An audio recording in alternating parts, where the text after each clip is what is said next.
कुछ बातें थी जो मैं करना चाहता था बहुत अरसे से। कोई ऐसा फोरम, कोई ऐसी जगह नहीं मिल रही थी जहां मैं ये बातें कर सकता। ये वो बातें हैं जो मैं करना चाहता हूं कि किस तरीके से सब कुछ हुआ, और इसका मकसद असल में ये सब कुछ करने का ये है कि बहुत सारे ऐसे लोग जो कि MKM का हिस्सा हैं या बनना चाहते हैं, बहुत से ऐसे नए आने वाले कारकुन या जो ऐसे लोग, वो मुझे देखें और इबरत पकड़ें कि हम लोगों को किस तरह इस्तेमाल करके किस तरह फेंक दिया गया। और यही मतलब मेरी एक यहाँ बैठने की और यही सब कुछ करने की वजह है।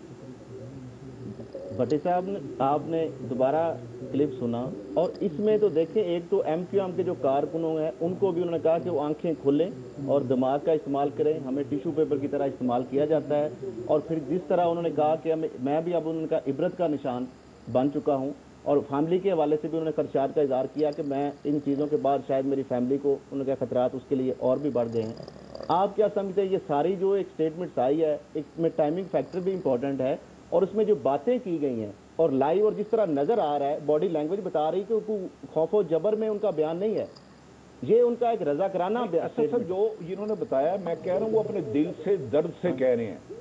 इस बात में दो राय कोई नहीं है। लेकिन कानूनी हैसियत कुछ नहीं होगी इसकी, कानून की कुछ तकादे हैं। देखिए, गुजारिश ये है, जो उन्होंने सरोज मिर्जा साहब ने स्टेटमेंट दी, अगर ये कौम बेहोश है तो जाग जाएगी, अगर ये मुर्दा है तो फिर कभी भी नहीं जागेगी। अगर गवर्नमेंट सीरियस है, सिविल हो या मिलिट्री हो, तो इस बयान के बाद अगर कानूनी मुशगाफियां वो पूरियां नहीं करते और ऐसे लोग जिस तरह आपने तो वो शरीके जुर्म का उनके ऊपर भी पर्चा बनेगा, उनके ऊपर आएगा। क्योंकि एक बंदा इतने संगीन अगर इल्जामात लगा रहा है और उसको फांसी पे अगर चढ़ा दिया जाए तमाम कानूनी तकाजे पूरे किए बगैर, तो वो सारे कातिल सजा से बच जाएंगे। एक्स एक मिनिस्टर कहा कि बाबर गौरी साहब अल्ताफ साहब का मैसेज हमें पहुंचाते थे, कितने बड़े एलिगेशन। और गवर्नर इशरत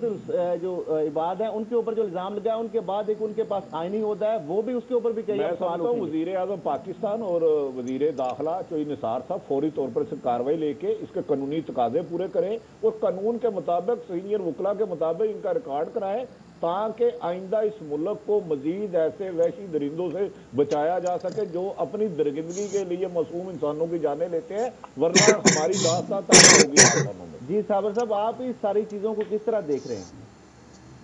देखें जी, बात यह है कि सौलत मिर्ज़ा का स्टेटमेंट